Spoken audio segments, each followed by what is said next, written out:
Olá, meus queridos irmãos da Sala do Discipulado, graça e paz. Nesse momento em que enfrentamos mais uma vez essa pandemia, diante do decreto das nossas autoridades, nós estamos sem poder realizar as nossas atividades no domingo de forma presencial na igreja. Mas isso não vai impedir que nós estejamos juntos. E por isso hoje eu estou trazendo a nossa aula da nossa Sala do Discipulado assim, gravada, e estou compartilhando com vocês. A lição que nós vamos estudar hoje é a lição de número 8 da nossa revista, e ela tem por título Que é a Igreja? Que é a Igreja? Então a gente vai estar respondendo segundo o que nos ensina a Bíblia, a Palavra de Deus. E nós vamos ver que a revista destaca aqui como texto em destaque, ou aquele texto que a revista pede para guardar no coração, o texto que nós encontramos em Efésios, capítulo 5, e o verso 27, que é uma declaração maravilhosa a respeito de quem é a igreja. E o texto nos diz assim: para apresentar a si mesmo igreja gloriosa, sem mácula, sem ruga, nem coisa semelhante, porém santa e sem defeito. Esse texto aqui está falando da igreja como uma noiva, a noiva de Cristo, aquela que está preparada, sendo preparada para o encontro com o seu noivo. Naquele dia, quando Jesus voltar, quando nós nos reunirmos a Ele, na realidade será o encontro do noivo, que é Cristo, com a sua noiva, a igreja. E nós vamos ver que o comentarista da lição aqui, ele trabalha essa questão e levanta uma pergunta no quadro Pense e Responda. E essa pergunta eu quero compartilhar com vocês quando o comentarista da lição ele diz assim: que é a igreja? É o lugar aonde vou todos os domingos? Essa é a pergunta do comentarista da lição. Para você, a igreja é o lugar onde você vai todos os domingos, o lugar onde nós nos encontramos ali para juntos cultuarmos ao Senhor? É claro que esse conceito é muito pequeno para que nós possamos dizer que a igreja é o lugar onde nós vamos cultuar a Deus. Claro, ali é onde a igreja se reúne, mas o templo, o lugar onde nós estamos nos reunindo, não representa quem nós somos, não representa a igreja. Por isso, irmãos, nenhuma pandemia, nenhum decreto como este pode barrar, pode segurar a igreja, porque a igreja não é o lugar onde nós nos reunimos, mas a igreja somos nós, esse corpo que vive em comunhão, compartilhando tudo e principalmente compartilhando de momentos assim, de adoração, de louvor. É claro que a proposta de Cristo é que nós estejamos juntos, presencialmente, vivendo esse momento de adoração juntos, mas mesmo como um momento como esse, quando nós somos aí proibidos de estarmos juntos, isso não vai parar a igreja, porque nós podemos realizar também nossos trabalhos por live, gravar as aulas da escola bíblica como nós estamos gravando e compartilhar com os irmãos. Então a igreja não é o templo onde nós nos reunimos, não é o lugar, mas são as pessoas que professam Cristo como seu Senhor e como seu Salvador. Então, a lição vai nos dizer aqui que a igreja não é o lugar, não é o templo, nem tampouco essa ideia que nós temos, de um ambiente próprio onde a gente vai realizar aquele trabalho. Não. Mas a igreja, como nos diz aqui a lição, é a reunião dos santos, dos salvos por Jesus, daqueles que foram nascidos de novo em Cristo, E, portanto, igreja, pegando aqui o gancho, a respeito da origem desta palavra, ela tem origem no grego, eklesia, que significa igreja, mas no sentido de congregação, ajuntamento, pessoas que saíram para se reunir, estão juntas ali com um determinado propósito. Então, igreja é isso, é o ajuntamento dos santos, o ajuntamento daqueles que estão salvos em Cristo Jesus, nosso Senhor. E o comentarista da lição, ele vai trazer aqui, no primeiro ponto, no primeiro tópico da lição, sinais da verdadeira igreja. Então, o que é que a igreja precisa para ser uma verdadeira igreja? Que sinais ela apresenta de uma verdadeira igreja? Então, a grande questão é, para ser uma verdadeira igreja, ela precisa estar em Cristo. E é por isso que nós vemos aí algumas comunidades dizendo que são igrejas, mas elas veneram os ídolos, adoram outros ídolos, têm outros senhores, Já no nosso caso, não. Nós temos somente Jesus como nosso Senhor, como nosso Salvador, e a igreja verdadeira, ela está em Cristo. Este é o grande segredo da igreja verdadeira. Então, o comentarista da lição, ele vai trazer que Cristo, para que a igreja ela seja verdadeira, para que ela esteja em Cristo, Cristo, ele precisa ser o fundamento desta igreja. E nós vamos ver isso no texto de 1 Coríntios, capítulo 3, verso 11, quando o apóstolo Paulo ele diz assim: porque ninguém pode lançar outro fundamento além do que foi posto, o qual é Jesus Cristo. Então Paulo está falando de que não adianta nós colocarmos outro fundamento, porque a igreja ela precisa estar fundada em Jesus Cristo. A partir daí, essa edificação ela vai acontecer. Fundada em Cristo, essa igreja vai crescer e vai crescer de uma forma sadia, como uma construção bem edificada. A igreja é de Jesus Cristo e só Ele pode chamá-la de minha. É interessante quando Pedro ele é chamado por Jesus para dar continuidade a este trabalho. Então Jesus ele chega para Pedro e diz: Pedro, tu és Petrus, significa pedra pequena, pedrinha pequenininha, mas sobre esta pedra eu edificarei, olha só a expressão, a minha igreja. Então Jesus está dizendo que é a pedra angular, a pedra principal, e sobre esta pedra principal, sobre este fundamento forte e bem sólido que é Ele, a sua igreja seria edificada. Então Jesus dizendo que a igreja é dele, e Ele próprio é o fundamento. Então nós também somos pedrinhas, pedregulhos, que são acrescidos a essa construção. Então ao longo dos séculos, ao longo dos anos, a igreja ela vem crescendo. Novas pessoas vão se convertendo ao Senhor Jesus, lançando também esse fundamento sobre a sua vida e passam a fazer parte da igreja. Mas o fundamento da igreja verdadeira é o Senhor Jesus Cristo e somente Ele pode dizer que a igreja é dele. Nós dizemos assim, a minha igreja, mas no sentido de que é o lugar onde nós congregamos, né? Lugar não no sentido templo, mas aquele lugar, aquela comunidade onde nós fazemos parte, onde nós estamos ali também cooperando com os nossos dons, com os nossos talentos, para que o nome de Deus seja exaltado e o reino ele seja propagado. E outras pessoas cheguem também ao conhecimento de Jesus. Então por isso que nós dizemos a minha igreja, mas não no sentido de que ela é nossa, como propriedade nossa. Mas somente Jesus pode dizer realmente que a igreja é dele, porque ele pagou um alto preço pela igreja e ele próprio é o fundamento da igreja. Mas a igreja verdadeira, ela é conhecida por ter Jesus como fundamento, mas também ela tem Jesus como o cabeça. Nós vamos ver isso no texto de Efésios, por exemplo, capítulo 1, verso 22, quando o texto nos adverte que Deus colocou Cristo como cabeça do corpo. O corpo é a igreja e Jesus o cabeça. O texto de Efésios, capítulo 1, verso 22, nos diz assim: e pôs todas as coisas debaixo dos pés, e para ser o cabeça sobre todas as coisas, o deu à igreja. Então Deus submeteu todas as coisas a Cristo. Cristo é o nome sobre todo nome pelo qual importa que sejamos salvos. Nos diz Pedro lá no livro de Atos, capítulo 4 e o verso 12. E aqui o texto de Efésios está dizendo que todas as coisas estão sujeitas a Cristo. E Ele é o cabeça. Deus o deu à igreja para que Ele seja o cabeça da igreja. E nós vamos ver isso também no texto de Colossenses, capítulo 1, verso 18, quando diz que a cabeça do corpo da igreja é Cristo. Somente Ele é que realmente é o cabeça da igreja. Então a igreja, ela não pode ser guiada, ser dirigida por uma outra pessoa, por uma outra entidade, de forma alguma. Pelo contrário, o único Deus verdadeiro, o Senhor de todas as coisas, o Salvador das nossas almas, aquele que nos justifica, que pagou um alto preço por nós, esse sim é quem nos conduz, é quem nos orienta, e nós, como seus discípulos, seguimos os seus passos. Jesus ele é o cabeça, Jesus ele é o mestre, e nós vamos seguindo o cabeça que é Cristo, né? Quando a mão está fazendo alguma coisa, como eu estou fazendo agora, quando os nossos pés levam o nosso corpo para algum lugar, na realidade não são os pés que estão querendo ir, não são as mãos que querem fazer alguma coisa, mas todo o comando vem daqui, ó, vem da cabeça, vem do nosso cérebro. Então por isso que a ideia de Cristo ser o cabeça, porque Cristo é quem nos conduz.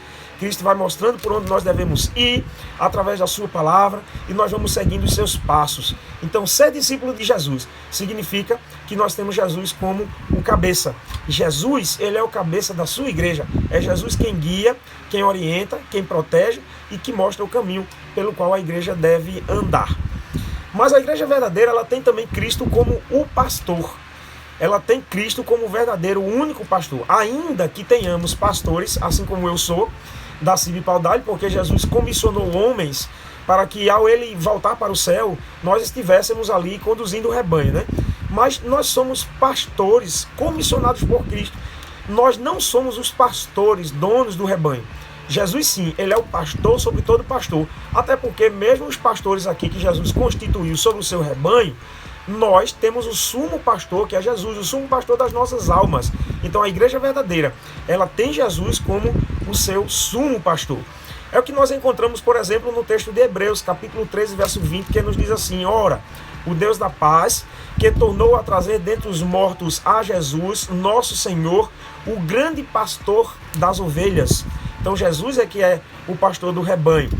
Nós vamos encontrar isso no texto de João, capítulo 10, verso 11, quando o próprio Jesus, porque o texto que nós acabamos de ler de Hebreus foi o escritor de Hebreus que falou, mas no Evangelho de João, capítulo 10, verso 11, o próprio Jesus vai bater no peito e vai dizer: eu sou o bom pastor dá a sua vida pelas ovelhas. E Jesus deu a sua vida por nós. Aliás, só somos ovelhas, só fomos salvos porque Jesus ele deu a sua vida por nós. Nós vamos ver também que Pedro fala isso na primeira epístola de Pedro, capítulo 2, verso 25.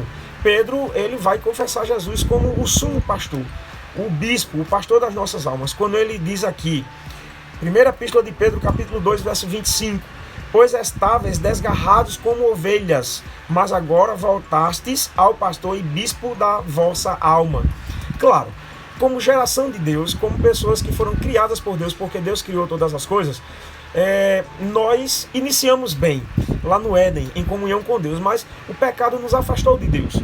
Lá em Isaías nós encontramos o texto que nos diz que os nossos pecados fazem separação entre nós e o nosso Deus. E nós andávamos desgarrados como ovelhas, não fazíamos mais parte desse rebanho, desse redil. Mas o que Pedro está dizendo é que Jesus ele nos resgatou, nos tirou dessa condição de ovelhas desgarradas e nos trouxe para o seu redil, para o seu rebanho. E até mesmo nos recebeu como filhos, porque a Bíblia nos diz que todos aqueles que recebem Jesus Cristo são agora também filhos de Deus. O outro texto que eu quero compartilhar, que é bem interessante, é o do Salmo 23, que vai mostrar todas as qualidades de um pastor que só podem ser encontradas num pastor verdadeiro, num verdadeiro pastor, o único e verdadeiro pastor, o mais sublime pastor. E nós encontramos todas essas qualidades no Salmo 23, que eu quero ler para vocês. Olha que coisa linda, nos diz o Salmo 23. O Senhor é o meu pastor, nada me faltará, e deitar-me faz em verdes pastos. Conduz-me mansamente a águas tranquilas, refrigera a minha alma. Guia-me pelas veredas da justiça por amor do seu nome. Ainda que eu andasse pelo vale da sombra da morte, não temeria mal algum, porque tu estás comigo, a tua vara e o teu cajado me consolam. Preparas uma mesa perante mim na presença dos meus inimigos. Unges a minha cabeça com óleo, meu cálice transborda. Certamente que a bondade e o amor me seguirão todos os dias da minha vida, e habitarei na casa do Senhor para sempre. Esse é o pastor das nossas almas, é o Senhor Jesus, o verdadeiro pastor, o bom pastor, que não nos deixa faltar nada. Tudo ele providencia para a gente, tudo ele providencia para nós. Então, é assim que nós conhecemos a igreja verdadeira. Ela está em Cristo. Ela tem Cristo como seu fundamento, ela tem a Cristo como o cabeça e como o pastor do rebanho, o pastor das almas. Mas no ponto 2 da nossa lição, figuras bíblicas da igreja. Então nós vamos ver aqui que o comentarista da lição ele começa a apresentar também como a igreja ela realmente se parece, não é? A figura bíblica da igreja. Então a Bíblia ela vai usar algumas expressões que mostram quem é a igreja. E a primeira coisa que eu quero destacar é que a Bíblia apresenta a igreja como sendo o corpo de Cristo. Nós vamos ver isso, por exemplo, no texto de Efésios, capítulo 5, e o verso 23, que nos diz assim: Cristo é o cabeça da igreja, sendo ele próprio o salvador do corpo. Olha aí, nós aprendemos que a igreja verdadeira está em Cristo, que ela tem Cristo como o cabeça. Mas a Bíblia diz que a igreja é o corpo. Então, se Jesus é o cabeça, nós somos o corpo. E aquela ideia que eu falei, né? A cabeça é quem vai conduzir o corpo. Então, o pé não vai para onde quer, a mão não faz o que quer, os olhos não veem aquilo que eles querem ver por si sós. Mas todos os membros do corpo, todos os órgãos do corpo, eles obedecem ao comando da nossa cabeça. Então, a ideia é essa. Mas a Bíblia apresenta a igreja também como noiva de Cristo, como nós falamos no início, lá no texto que nós lemos, e eu quero trazer o texto novamente agora. Porque Cristo ama a sua igreja, entregou a sua vida por ela, mas não somente isso. Cristo mesmo, ele se encarrega de santificar a igreja para apresentá-la de uma forma muito gloriosa, belíssima, maravilhosa naquele dia do encontro com ele. E é exatamente isso que nos diz o texto que nós lemos no início, que é o texto destaque, o texto áureo da nossa lição, né, que diz assim: para apresentar a si mesmo igreja gloriosa, sem mácula, nem ruga, nem coisa semelhante, porém santa e sem defeito. Então Cristo ama a igreja e Ele próprio se encarrega de santificá-la para apresentá-la perfeita, gloriosa, imaculada, belíssima, naquele dia do encontro com Ele, que é o noivo. Então a igreja como noiva de Cristo. Mas também a Bíblia mostra a igreja como edifício de Deus. E nós vamos ver isso lá no texto de Efésios, capítulo 2, e os versos 20 e 21, que nos diz assim: edificados sobre o fundamento dos apóstolos e dos profetas, sendo o próprio Cristo Jesus a principal pedra angular. Nele todo edifício bem ajustado cresce para templo santo no Senhor. Eu já fiz a referência a esse texto aqui durante a nossa lição, falando que sim, a igreja também ela vem como uma figura de um edifício. A Bíblia apresenta a igreja como um edifício que vai sendo edificada, vai sendo construída, né?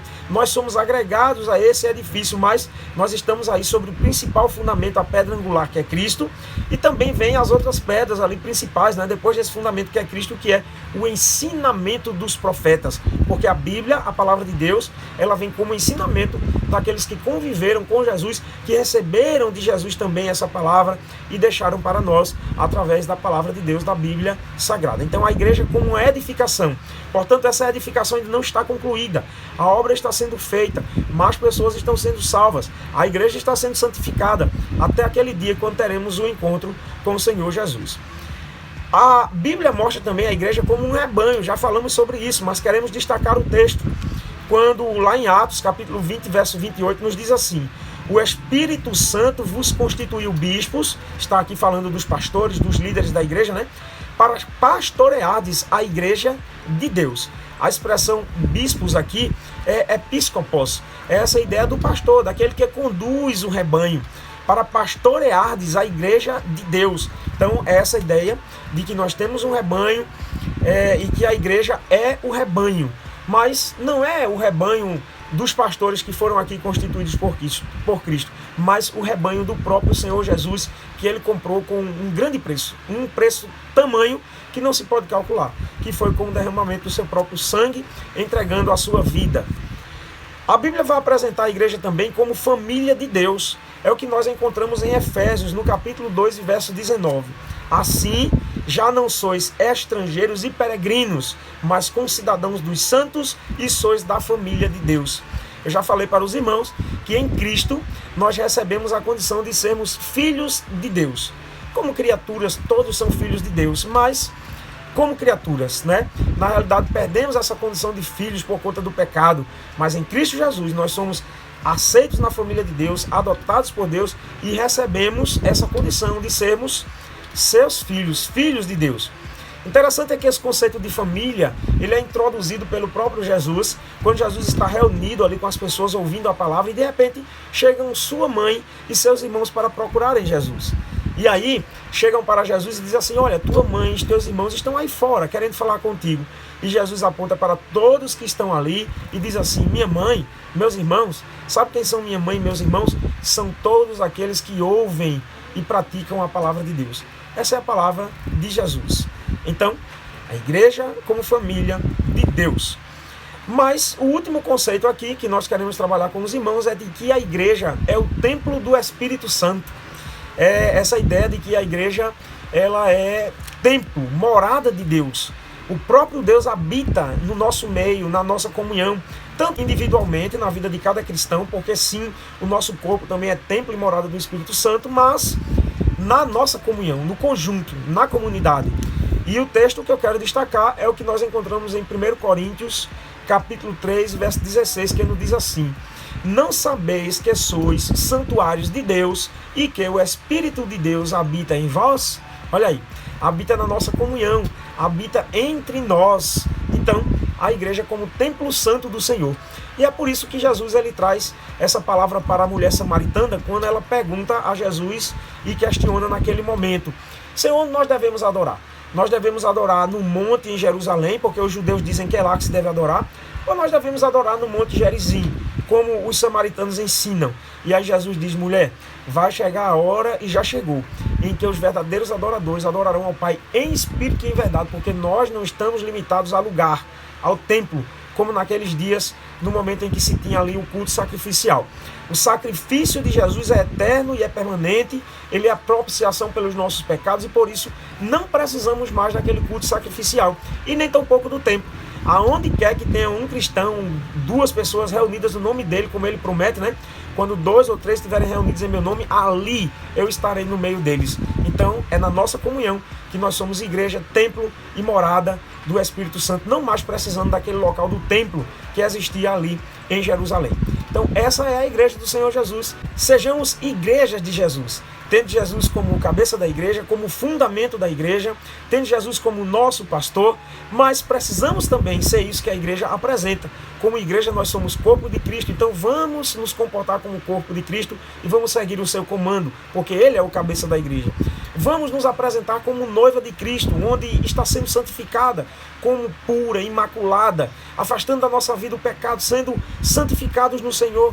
Vamos nos apresentar como um edifício de Deus que está sendo edificado pela sua palavra, onde novas pessoas vão sendo agregadas e desejando viver essa comunhão. Vamos ser um verdadeiro rebanho de Jesus. Vamos permitir que Jesus ele cuide da gente, nos tome no braço, sare as nossas feridas, nos alimente com a sua palavra. Vamos ser uma verdadeira família, olhando de um para o outro como irmãos em Cristo, porque Jesus mesmo ele apontou para a gente, para aqueles que ouvem a sua palavra, e disse que nós somos a sua verdadeira família. E vamos nos apresentar também como templo santo de Deus, porque é através de nós que o nome de Deus vai ser santificado na terra, como nos ensinou Jesus na oração do Pai Nosso, né?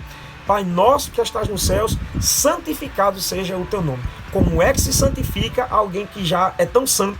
Claro, através do nosso testemunho e como nós estamos vivendo aqui. Então vamos seguir firmes como igreja de Jesus.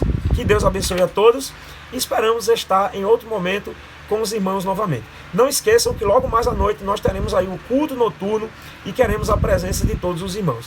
Que Deus abençoe a todos.